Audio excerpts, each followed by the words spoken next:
All right, so we have a few people, so I'll go ahead and get started. So welcome to Big Boys Do Cry.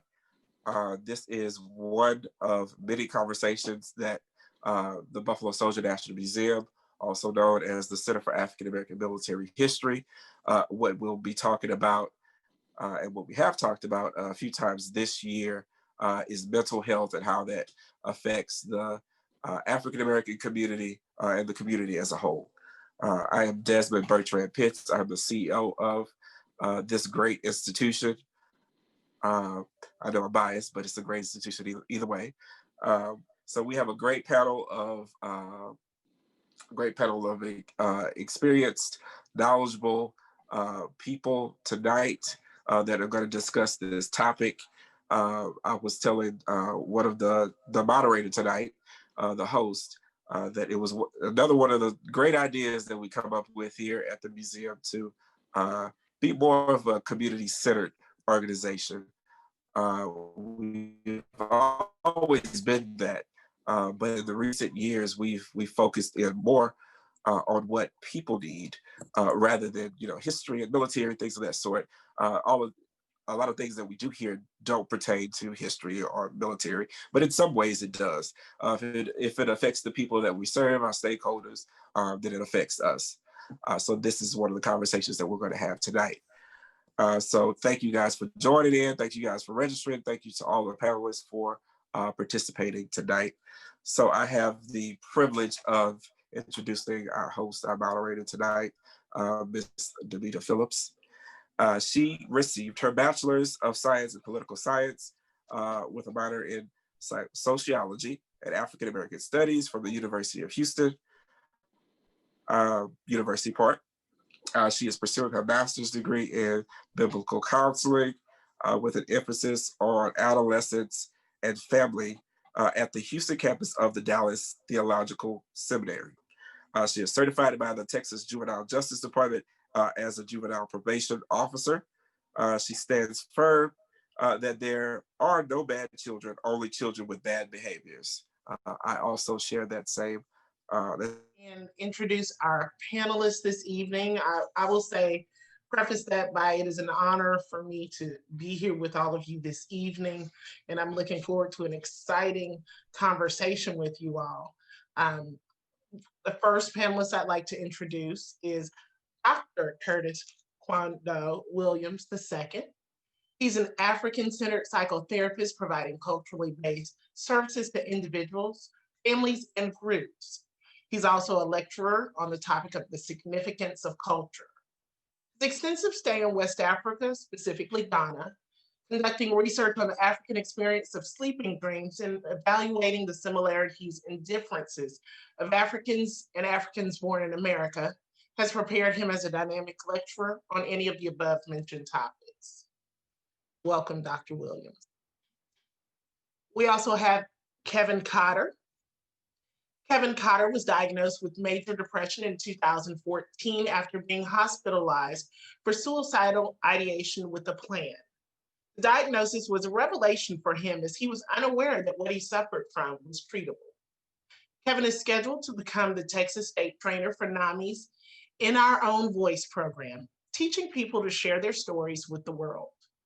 He also is the host of the Better Me podcast and is in the process of writing his book, I'm Glad I Didn't Kill Myself.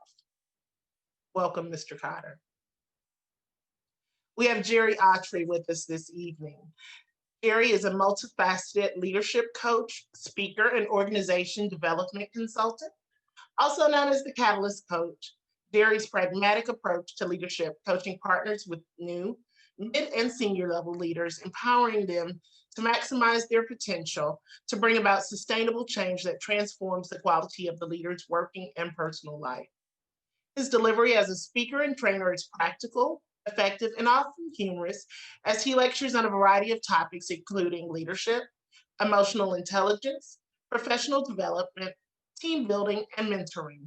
His talks are fashioned for real-world application.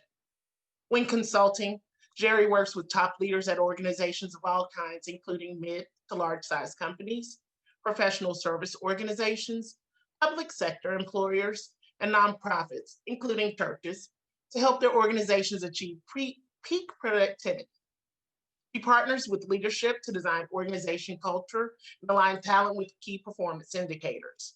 Throughout his 20-year career as a human resources practitioner, he has served in numerous capacities, including various leadership roles across several industries. He is the founder and CEO of Suits for Sons Incorporated, a nonprofit organization dedicated to enriching the lives of young men through training, mentoring, and scholarships. He obtained a Bachelor of Science in Human Resources Development from Oakland University in Rochester, Michigan, and a Master of Science in Human Resources Management from Houston Baptist University. He is also an alumnus leadership class 35 United Way of Houston's Project Blueprint and a current cohort of Rice University's Coach Rice program. Welcome, Mr. Autry. We have tonight Lamar A. Walker, OPC CPCS. He's a licensed professional counselor in the state of Georgia with nearly a decade of counseling experience, providing individual, group, and marriage and family counseling.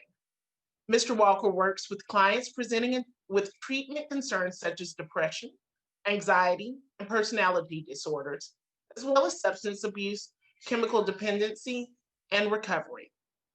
Additionally, his professional experience includes work with trauma, grief, sexual abuse, domestic violence, and self-mutilation and injury. Mr. Walker is also trained to address marital discord, relationship distress, and family conflict. His goal for therapy is fostering personal growth, facilitating the realization of individual potential, enhancing communication, and strengthening interpersonal relationships. Welcome, Mr. Walker. Jonathan Beauregard is a licensed married family therapist with 22 years career in the field of substance use disorders and mental health disorders. Mr. Beauregard currently operates a private practice focusing on individual and family therapy. Mr. Beauregard began his career in 1998 providing in-prison substance abuse treatment within the Department of Corrections, including the California Institution for Women and the California Rehabilitation Center. Expanding his career beyond the walls, Jonathan obtained his master's degree and license in marriage and family therapy, understanding that substance abuse and mental illness affect families and communities as well as the individual.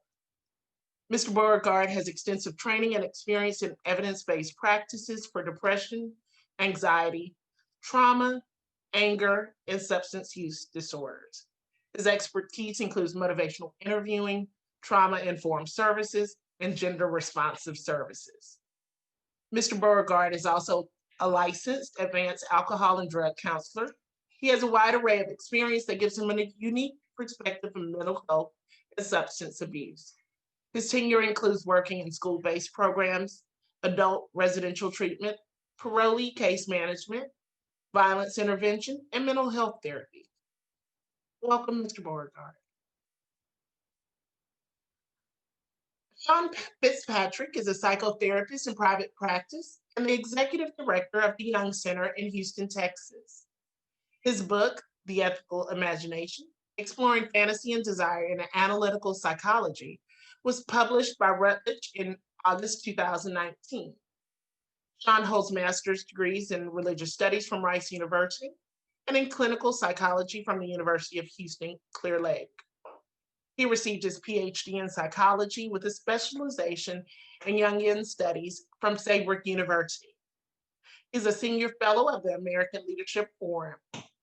Sean serves on the board of the Network of Behavioral Health Providers in Houston. Welcome, Dr. Fitzpatrick. Pastor Sean Stewart is the founder and senior servant of Freedom Church, Houston, Texas. He has a unique and powerful ability to teach and preach the word of God with simplicity. Pastor Sean has been anointed not only to carry the gospel of Jesus Christ, but has a powerful altar ministry that has brought change into the lives of believers. Pastor Sean has been in Christian ministry for the past 19 years.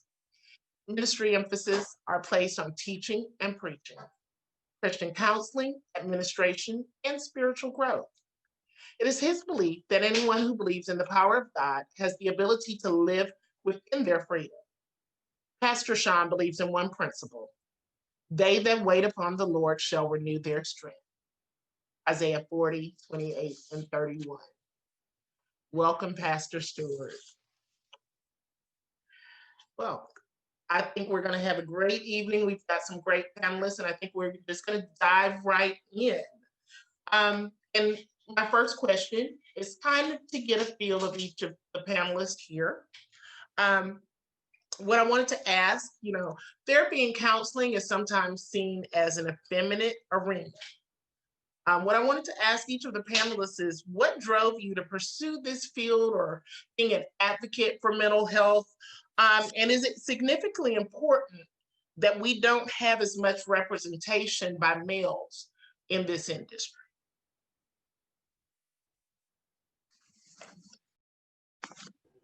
I could start with a few statistics really quickly. There are between 75% or 85% of practitioners in mental health are women. So just as a baseline, demographically, women tend to be drawn to this profession and tend to be serving in this profession. It's actually 85% of social workers and 75% for some of the other licenses. So to get to this idea that it's kind of understood to be a more of a women's space, or the space of women, is that shows up just in the people who are called to serve. And I feel strongly that men need to step up. And I'm having an emotional response to seeing all the men on the screen right now, because I think it's actually a fairly common experience for male therapists to not see a lot of fellow men doing this work. But I do think it's, and I'll leave to my other panelists to comment, but I think it is a part of just being willing to talk about emotion, that is something that is socialized out of men generally, and it's frightening and scary, and actually goes, often for many men, it goes to the heart of feeling that one is a man. If you're willing to talk about emotion, if you're willing to experience emotion and express emotion, that there's something that is not masculine about it, which of course just isn't true. I started my career in 1998, and oddly enough, in a women's program inside of the California Institution for Women. And for a very long time, I was the only male counselor. And one of the things that drew me to the field was, sometimes they say careers find you.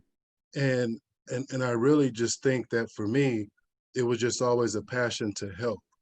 But it's always been tough to navigate because it is a predominantly female space. And in terms of working with men, it's therapy. And I think what draw men away from therapy is a very intimate space. And it's in this intimacy that men generally are not used to. So, we're used to standing around the fire with a beer in our hand. We're not used to sitting in intimate spaces talking about emotional things and things like that. So one of the things, my fear of coming into the field as a black man, was that I wouldn't appeal to the masses, if you will. But one of the things that I have found is that not only are more male therapists needed, but Black male therapists are needed, because most of the time, and we could just be honest about it, is that a lot of us look for therapists or look for counselors that look like us and that can understand our experience. So I'm actually proud to now, be a therapist and licensed in the field to provide a space for this underserved population.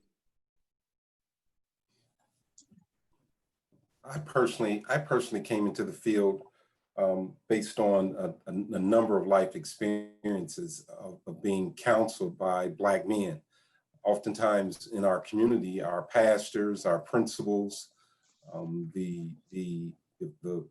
gentleman next door who's of no relation, offered a level of guidance. Or my coaches, they offered a level of guidance throughout my development that I wanted to pass on, but I didn't want to be a pastor. I participated in football readily, but I didn't find it as rewarding as it relates to coaching. And so when I begin to get into the counseling arena, I begin to recognize that there was a huge gap there as it relates to professional counseling services. And I begin to recognize that there was an even larger gap as it relates to African Americans, but specifically African American men participating in that arena as well. My story, getting into the field, I just kind of happened into the field. I think Jonathan mentioned, it finds you. I guess to try to make the story short, I took psychology in undergrad because it was the only class in high school that I passed or even paid attention in. And, my male ego didn't want to be in the undecided line because it was this short. But, everybody else knew what they were going to do with their life. I just knew I needed to get out of my mom's house, and college was the way to do it. After I graduated from college and learned that education was actually cool, I tried various different jobs across the board. And most of them I would either get fired after a short period of time or I'd quit. I think most of them I didn't last maybe about 6 months. Then a friend of mine introduced me into what was called support coordination at the time. And I was just helping people that had developmental disorders or diagnosed with developmental disorders and monitoring their services. And then I ventured into a residential adult facility, and I was sitting around and I was just kind of a staff there, and I'm listening to the stories that were being told. And I'm learning so much about these people that are suffering with dual diagnosis, depression, anxiety, schizophrenia across the board. And one day my manager comes up to me and says, you need to get back to work. You're not their therapist. I said, oh, so what do I have to do to be their therapist? Well, she said, well, you need to go back to school. I said, oh, okay, cool. So went back to school and got my master's. And it kind of, even after getting my master's and along the journey, there was ups and downs, but everything kept pointing back to counseling. People saying, hey, you're a good counselor. This is great. This is wonderful. Making these connections and just touching people's lives and wanting to continue to help people develop in numerous different ways to strengthen the process for me. It's definitely necessary. A lot of times, as was mentioned, I get phone calls and, hey, we saw your picture. We want you to help us out. So, well, don't you want to know what it is that I do, or, my skill sets, this, that, or third? No, you're Black and you're a man, right? And you're a therapist. Well, yeah, but, don't you want to know my theoretical approach, what I specialize? No. So there's a need, and people want someone that they can identify with, that they can talk to, and that they can feel comfortable with. So I'm glad to be able to supply that need. I think my story is similar to a lot of the gentlemen on the panel here, except for I started out on the ministry side, doing a lot of counseling, and professionally, I work in human resources and have done so for the last 20 plus years, and found myself at work being the person that people come in and shut the door and tell all their business to, and have these breakdowns and so forth. And what I realized when it came to a lot of men, particularly men of color, is that they didn't have the language to express or to articulate what they were feeling and what they were going through.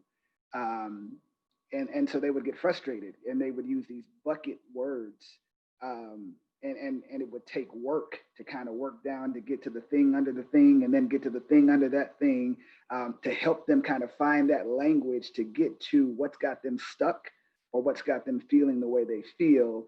And so doing that, in ministry, and then doing it professionally. And then as we started doing a lot of the work in the nonprofit realm, I realized how young it starts and how our boys and teenagers are socialized to not talk about their feelings and to stuff. And, you know, when you ask them how they feel, it's just, I don't know when it happens, because you talk to a small kid or a toddler and you ask them how they feel, they can tell you, you know, my feelings hurt, or that may, you know, but at some point they get a certain age and you ask what's wrong or how you feel, and they just don't know how to, they don't have the language to talk about it. And so I realized that this is something that really needs some focus and it needs some help. And sometimes it does matter kind of who they're talking to. Guys want to talk to guys, um, because there's something about being vulnerable in front of a woman that's not your wife, that is terrifying to most men.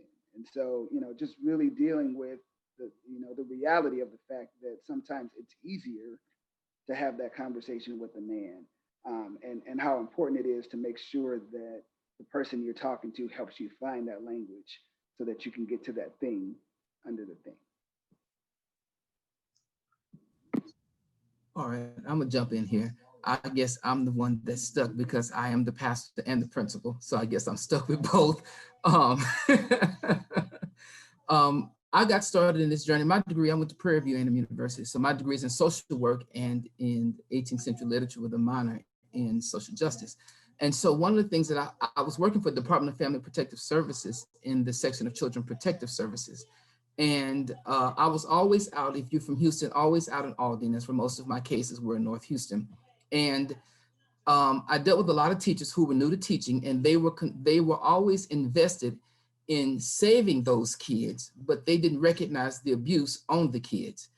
And so even though my degree was in social work and I was a social worker, I left Department of Family Protective Services and became an educator 22 years later, as of this year, because my teachers did not recognize abuse. A student in a hoodie in Texas in August is not normal in any facet of life. It's just not normal. However, because you're so focused on instruction, they would miss the small signs. The kid going back to the lunch line, asking for food, eating off of other kids' trays.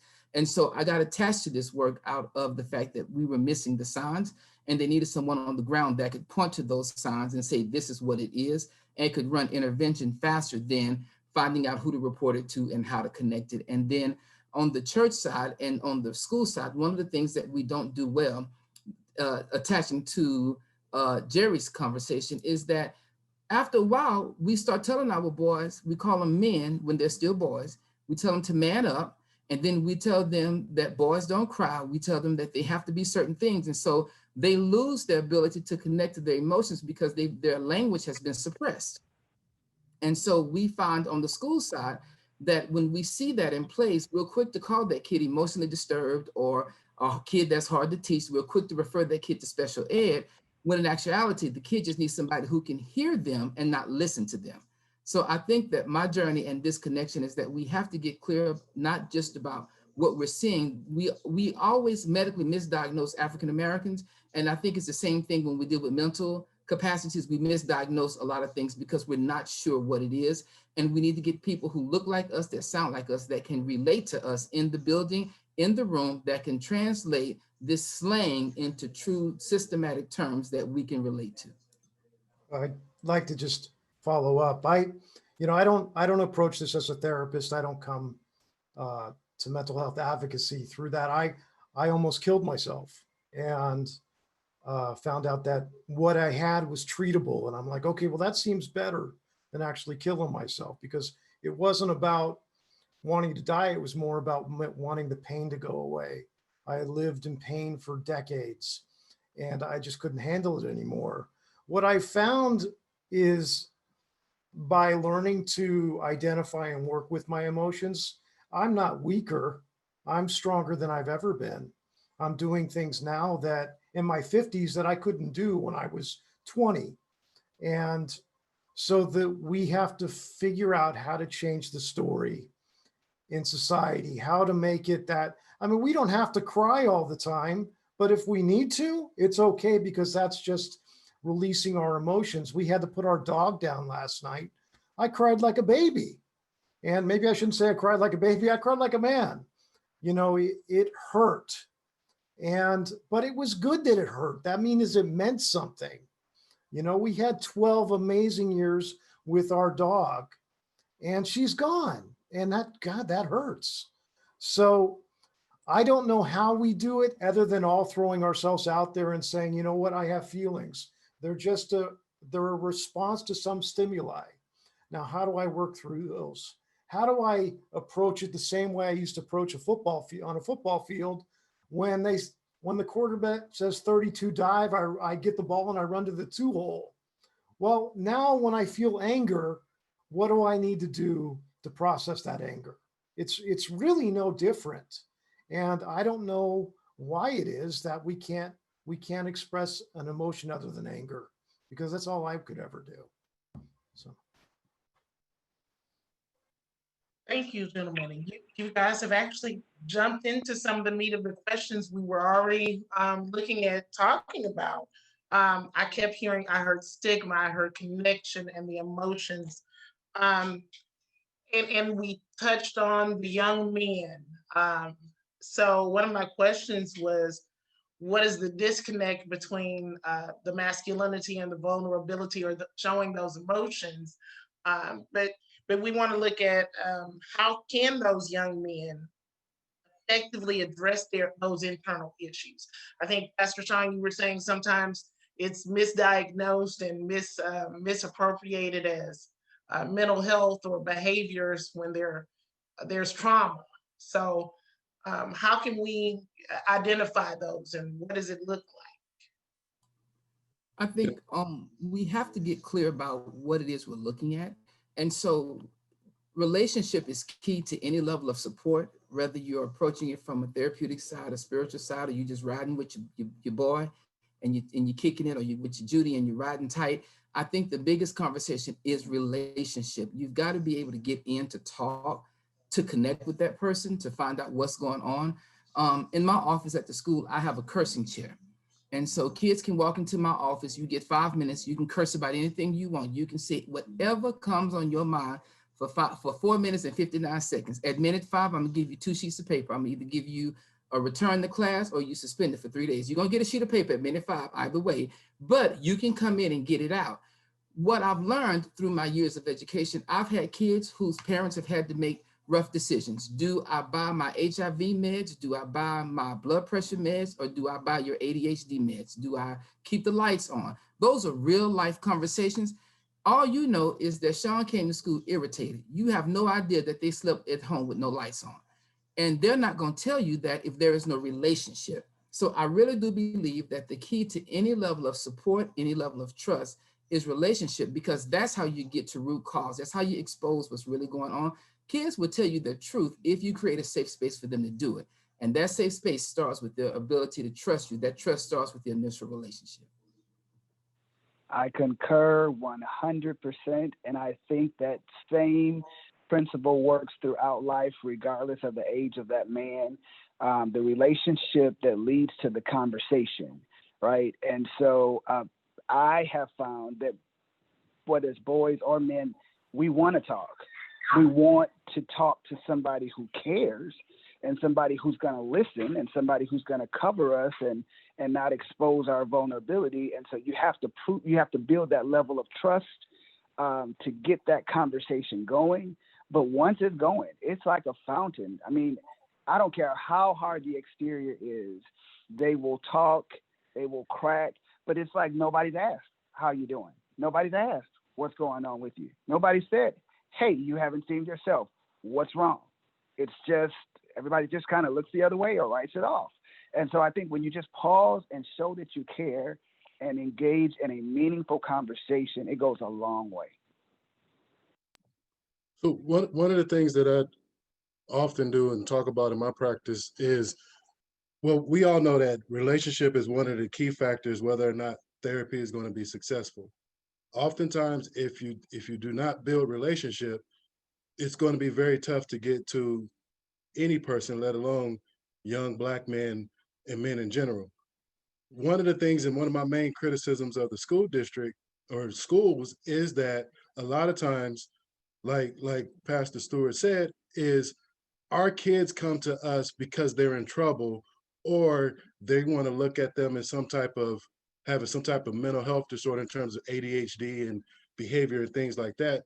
And oftentimes all they need is somebody to validate what they're feeling and validate what they're going through. And it's difficult to do that without relationship. So when we talk about being vulnerable, one of the things, we talk about masculinity and vulnerability, and we want to make it like they exist separately when they should coexist. But it's very, very, very difficult to get a young kid to talk if you don't build relationship. Because if they don't trust you and you treat them like everyone else has treated them, as a troublemaker, I'm going to suspend you, you're a bad kid, then you won't get to the root of the problem. And so building relationship and allowing kids to be vulnerable, and like I said, in my practice, maybe the first 3 or 4 sessions, depending on where that kid is at, it's just building relationship.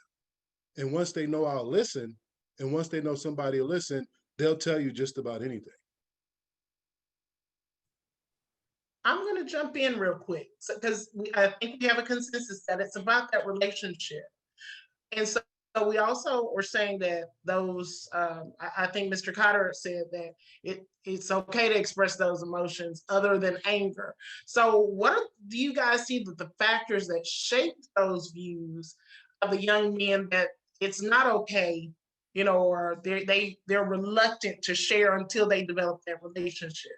Or, what's shaping that view of their perception on before they express any other emotion other than anger to communicate that need after, before they develop that relationship with that, what's building that wall in between and preventing that? It's long. It's long I'm sorry, were you about to?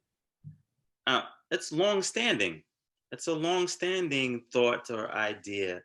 Some of it I've read a lot of research about, coming from slavery. As a Black man during slavery times, you had to be quiet. You had to keep your head down. You couldn't, you didn't want to be seen. You had to be, real docile and real passive or whatever. So, later on, the message is, to have strength, you have to have that wall up. You can't communicate emotions. It's a mistaken belief that's perpetuated, from television, everybody from family members, sit down, don't cry. We talked about that, continuously. And it was mentioned. So that mistaken belief is in there, and our sense of self and who we are is closely tied to acceptance from those people around us. So that we value what they say and we hold that in high regard. So as we start socializing with other men and we hear that same conversation, those same ideals that, hey, to be a man, this means, you can show anger, you can show that intense emotion, but crying, then you're a baby, or not to be sexist, or if you're real emotional, then you're a woman. Those things are constantly communicated and perpetuated, all around us. So then when you hear something different, then you don't know how to respond to that. So we're a unique panel, especially the African American men. But in general, African American males are oftentimes in environments that call for them to have a level of rigidity, have a level of protective mechanism for themselves. And in these environments, it doesn't pay off to be seen as sensitive or weak. And so, and then when you combine that with media and their projection onto the African American male, what the African American male image is, and then you cross-reference that with a level of internalizing it and thinking that, well, that is what I'm supposed to display as a African American male, you end up with a gap between your actual emotional disposition and your response to things. And so your default emotion becomes aggression and anger, where you're actually experiencing a number of different emotions outside of that. But again, the list is so long that we can be here all day to discuss those different ideas. I was actually speaking to a friend the other day about the idea that society oftentimes promote African American women more readily than they do African American males. And so now you deal with the issue of African American males have to somehow establish themselves in families, right? When the African American women are the primary breadwinners, and they're running into relationship conflicts under those circumstances where the culture has just kind of put them in an imbalance overall. You know, I read a book one time called "I Don't Want to Talk About It," and I picked it up in a Kroger. I won't say on accident, but I was intrigued by the back of the cover, and it really talks about how we socialize boys to not talk, even when we don't say things to them to that degree. And and so you have people that didn't grow up with men in the household, but they knew Mr. Charlie, or they knew, the gentleman that lives down the street or so forth, and they've never seen him cry. Never seen, how many of us, my dad is almost 80, and I can probably count on a couple fingers the number of times I've seen him cry in my 40 plus years of living. It's just something that gets socialized. And so they talked about how, when you come home from work and you don't talk about your day, and you just go in the room and crack open a beer, and you don't socialize with the family, and you don't talk about you just teach that kid that's what a man does. And so then, when you turn out to be an adult male who's emotionally unavailable and unstable and moody and has no language to articulate his feelings. And I keep using the word language because, and I'll let the clinical psychologists talk about this, but I mean, anger is really a secondary emotion. And so when you talk to guys and you're like, how did that make you feel? Oh, that made me so angry. When really it may take us another 30 minutes or another 3 hours to get to, you weren't angry, you were betrayed. Or you weren't angry, your feelings were hurt because you expect, but that's the thing that's closest to the heart, and that's a vulnerable emotion, and you don't want to talk about that. So it's easier to just throw anger out there and say, hey, I was angry, leave me alone. But you really want somebody to get close to the heart so that you can heal that thing that's really under there. And so I think that part of the challenge is that we don't really teach that language. We don't give them adjectives. Like, I have to hand a list to guys and say, look at the words on this list, find a word that tells me how you feel, and you cannot use angry. And they struggle with that. And it's a whole page of adjectives. Tell me how you feel. And they don't even want to pick a word because they don't want to commit to feeling. They don't want to commit to saying, I have this emotion. And that's a challenge, because if they can't talk about it, they can't work through it. I can tag on the end of that, Jerry.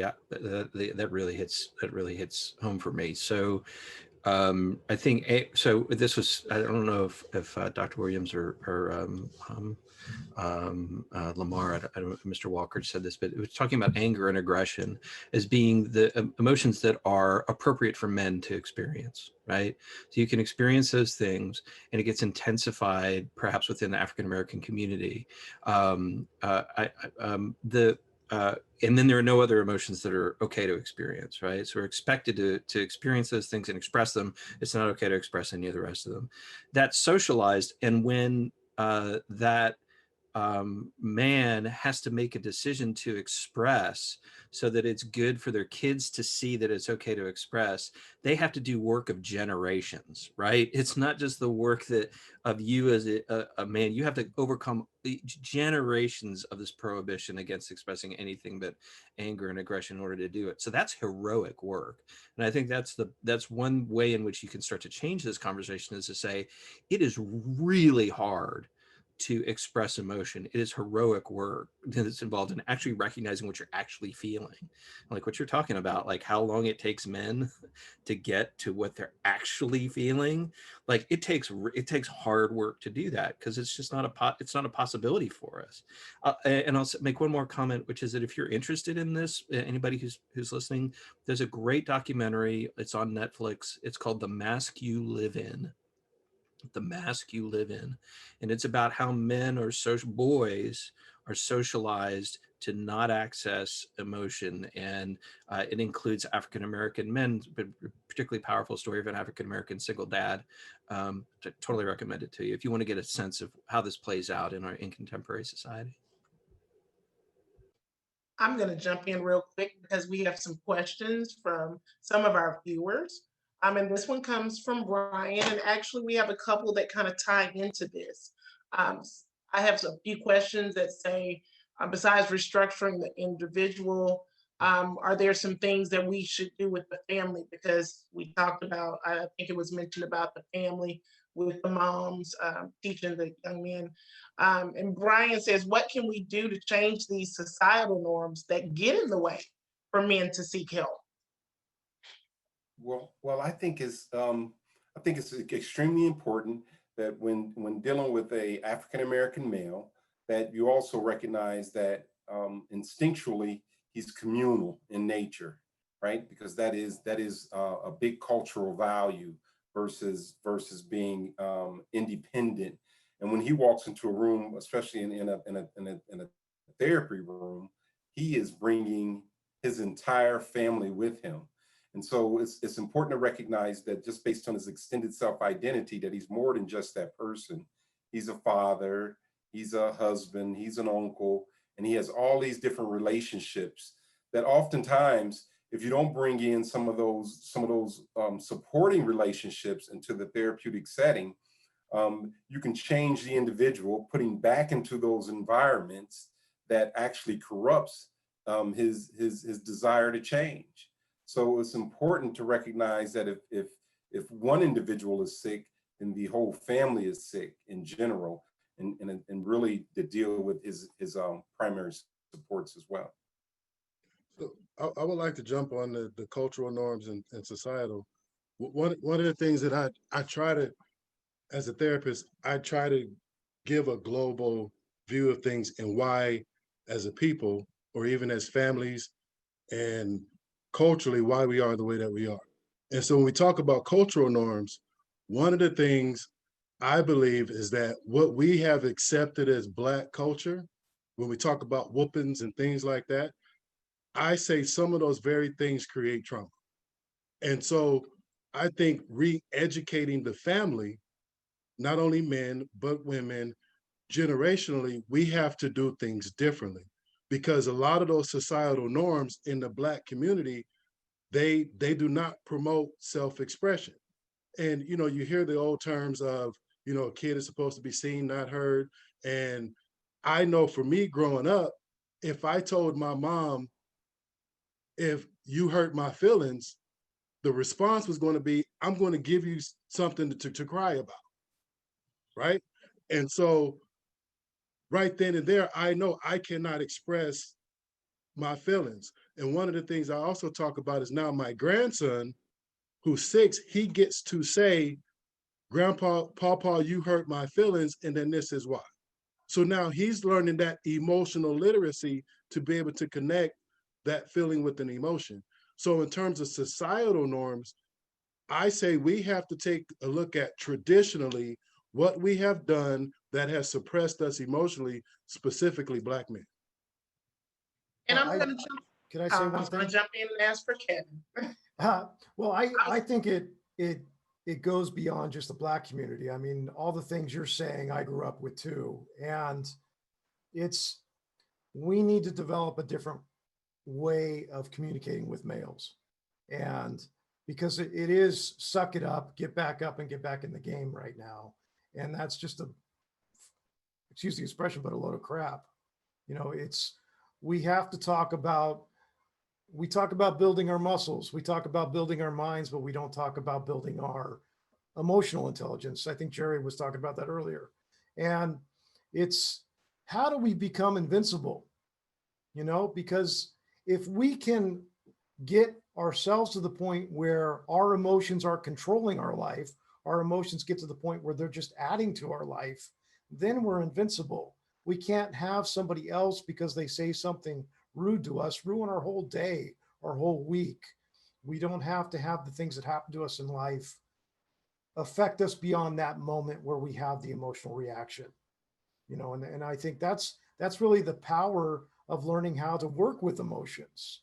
And that's, you know, I love the work of Brene Brown. Some of her stuff is just really amazing when she talks about vulnerability and shame, and those books were life-changing for me. But I think when we're talking about what society, what the male part of society is going to accept, we have to find a different word than vulnerability. You know, it's how do we build, how do we become the Hulk? You know, not the Hulk, that's a bad one. But you know, how do we become that guy emotionally that is that strong, that is that invincible? And because that stuff is all possible. And it didn't occur to me before 6 years ago when I was ready to end my life. But since then, it's like it's just as it's no different than any other thing I've learned throughout my life. It takes repetition, it takes going over it again and again, and it takes mistakes. You know, none of us are perfect, but we can grow. And that's, we don't need to be a victim of our circumstances. We don't need to be a victim of the thoughts in our head, because half the time they're just BS anyway. Damita, can I just add to the question that you asked was, what can we do? I think collectively what we can do as people in general is don't mind your own business. And when you see something, say something. Speak up, whether that is, you know, that interjection, asking that question, hey, are you okay? What's wrong? What's going on? Whether that's when you see someone telling that little boy, hey, boys don't cry, say something. Don't mind your own business. Speak up. This could be causing a problem that will last for 35 years. So it's kind of like, what can we do as a people? When you know better, you do better. So when you see something, say something. I will even push a little further in that we have to go a little further in the education. So I'm probably going to get all the way in trouble, but I'm okay with it. We can't just educate the children without educating the parents that are raising them, because we are teaching systematic depression. We're not addressing root cause. We have to get down to the place where we go tell grandmother, you can't just keep saying to that boy that he's going to be this because his daddy was that, or the little girl is going to be like. We have to get down to her where we don't just address the language that he was speaking of the children, but we also address the language of the parents that are raising the children. Because if the truth be told, some of them are nothing but older children, mentally, cognitively speaking, parenthetically.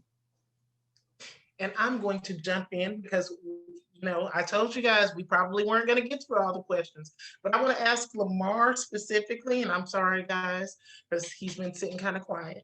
I wanted to get some healthy tips and tools that boys and brown boys and black boys can use to affirm themselves daily, because like you were just saying, Pastor Stewart, those things that they're hearing, they're internalizing. So, you know, we have to sit and affirm ourselves. So what can they do? What are some tips that they can do? Just that. Affirmations are positive tools, are strong tools. I'm really strong as it relates to cognitive behavioral therapy. So your thoughts affect your mood, which affects your behavior. So you got to feed yourself positivity on a regular basis. You know, it's easy to, you know, with the world with so much negativity, to hear so much, but you have to keep feeding yourself. You need to jot down affirmations, put them everywhere, stickies all over the place, and just keep those thoughts. And also talk how you talk to yourself. Communicate with yourself in a more positive manner on a regular basis, over and over again, constantly and continuously. And learning some healthy boundaries, and speaking up when there are things that you're not comfortable with. Also, the importance of balance, maintaining a level of balance. So we're talking, and not to go back too far, but that stigma piece. So communicating that it's okay to go to a therapist, it's okay to get help. You know, everybody gets an annual physical, but nobody go ahead and gets that mental check to make sure that's okay. So that's important too. And that it's not just Caucasian people that do it, you know, and you're not going to go to jail because you shared your emotions or your feelings. So that's distrust of those people. So, you know, just pass it along. You know, if you get therapy, or if you've seen a therapist, talk to your neighbor and say, hey, you know what? Hey, this works for me. This is good, you know. But that balance. So sometimes we just focus just on school, you know, we just focus just on work, but we need that socialization. We need different goals in various different areas. So we need to pay attention to our family. We need our social life. We need physical exercise. You know, I know it's difficult with being stuck in a house, but we need to get out and get sunshine and get sunlight. So staying active. So as it relates to like depression, we need to stay active, and we need to fight those negative thoughts constantly by feeding ourselves positivity. Well, guys, we only have 5 minutes left. And what I wanted to do was, I know, I know it went by really quick. So I'm going to say, we're going to make a date for part 2. But what I wanted everyone to do is really quick, maybe 30 seconds, 45 seconds. If you had to give our viewers something to take away today, what will be the one thing you want them to take away from this, or take away from hearing you speak, or what advice would you give them? Can We'll I, start. since I'm still here? 2 things real quick. Don't try to run a marathon with a broken leg. So if things aren't feeling right and things aren't okay, don't keep trying to push yourself through situations and think that you're not going to do that. Also, if there's something in the refrigerator and it's sitting there for a long time, you need to clean it out. It don't matter who put it in there. It doesn't and it's not going to be nice when you start pulling that stuff out. But go ahead, empty your refrigerator, empty those emotions, find somebody to help you through this process and healing. So this is Jonathan. The only one thing I would like to say is mental health or going to therapy is no different than going to the doctor. If you have a cold, maybe you just need some cough syrup, or maybe you go to urgent care. Sometimes therapy is just urgent care. You're going to get some quick help, get you back in line, all the way to if you have a long-term illness where you might need to see somebody longer. So I want to take away the stigma of going to see a therapist, in that it could be simple as just going to urgent care. You're going through something, you need someone to talk to, all the way to where if you're dealing with some entrenched trauma. So going to therapy does not make you crazy or mean that you have a mental illness, in the sense that, something's wrong with you. I would piggyback off of that and say, even, to use that same example about going to the doctor, you also go for an annual checkup when there's nothing wrong, right? You just go to just check in. And I think that I would encourage men to just, even if you think you're good, like sometimes it's just good to sit and talk to a therapist, because I remember my first therapy session, I thought I went in to talk about one thing, and we ended up talking about something that I had no idea was bothering me. And it was just based on having a conversation. So sometimes just to check in, it's good to just have that therapist to do so, and trust the process. You turn on a faucet that's been rusted and not used for a long time, a whole lot of gook's going to come out before that clear water comes out. But trust the process. Once the gook gets out the way, there's a lot of clear water down there.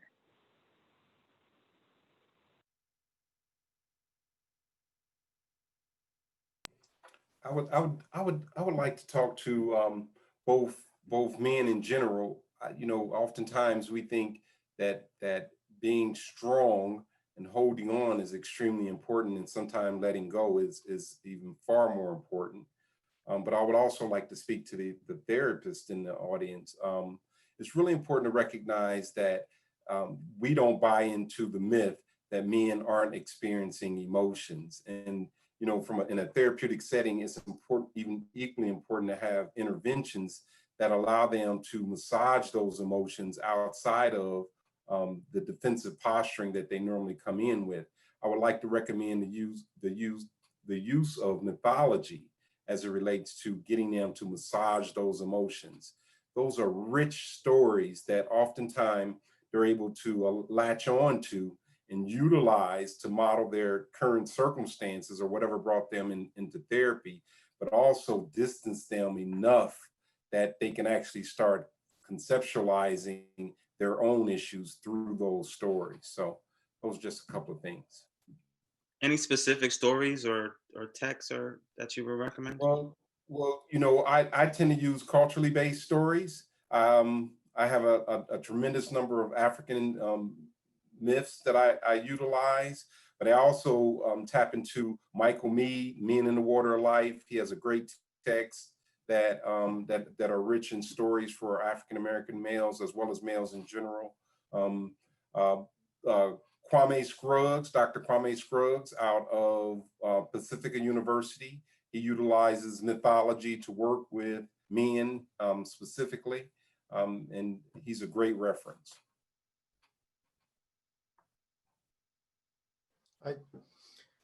I'd just like to say, working on your emotions is no different than working on your body. It's no different than going to the gym. Therapist is kind of your mental trainer. And there is no weakness in having emotions because we all have emotions, whether we want to admit it or not. You know, when I was first diagnosed with depression, I felt alone. And when I started learning the statistics, there are 25 million Americans with depression. I said, well, that sounds like a big number. What does that look like? So I did the math. And if you put us shoulder to shoulder, we go from San Francisco to Washington, D.C., back to San Francisco, all the way to the Mississippi River. So there's a lot of us dealing with this stuff out there. And if you need help, you're not alone. And you don't have to be. So, and thank all you guys for doing this. This was cool. I want to jump in because I want Pastor Stewart to have the last word. Four things. One, I have learned so much tonight. Two, I dropped some resources in chat for folks.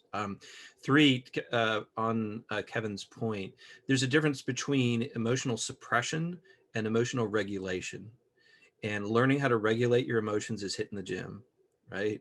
Don't suppress your emotion, learn how to regulate, learn how to notice them and accept them, and then you can learn how to regulate them, right? And then the fourth thing I want to say, and this is my big piece of learning from tonight, is be suspicious about the forces in culture that want you to not feel, okay? Particularly for this community. Be suspicious about the forces in culture that want you to not feel what you're feeling. Thank you all. All right, twin. Oh, thank you, Sean. Always good. So I want to drop this. You can be saved, sanctified, Christian, filled with the Holy Ghost, and still need a therapist. And you can still need to take your Prozac, your Zoloft, and go. You need to do it because that is a form of that is the doctor's treatment. I said it, and I'm gonna probably get put out later, but I don't care. We have to. The church needs to remove this stigma that going to a therapist is taboo. And let me say this, pastors, you do all things spiritual. That's good. That requires a license and an ordination.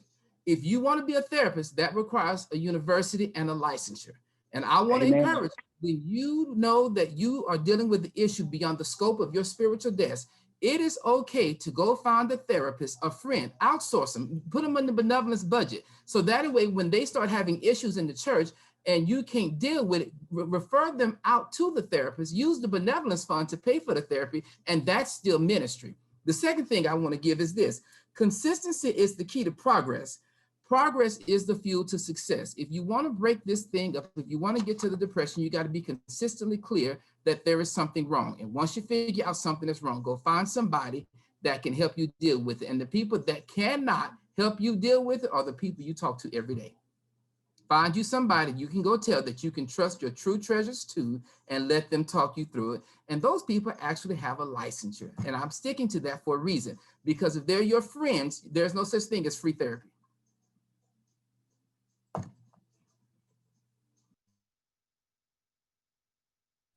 This was awesome. This was awesome. We've kind of run over our time. I appreciate each and every one of you sharing your time with us tonight. I look forward to doing it again because we just scratched the surface, barely. So thank you so much for joining us on this evening. Hi, all. I'm LaShawn from the Buffalo Soldiers National Museum here in Houston. And I just want to say thank you to all of our panelists that joined us this evening, as well as our attendees. This was a fantastic conversation that we will continue in the spring. Please follow us on our social media pages, sign up for our newsletter on our website to be notified of the next version of this conversation.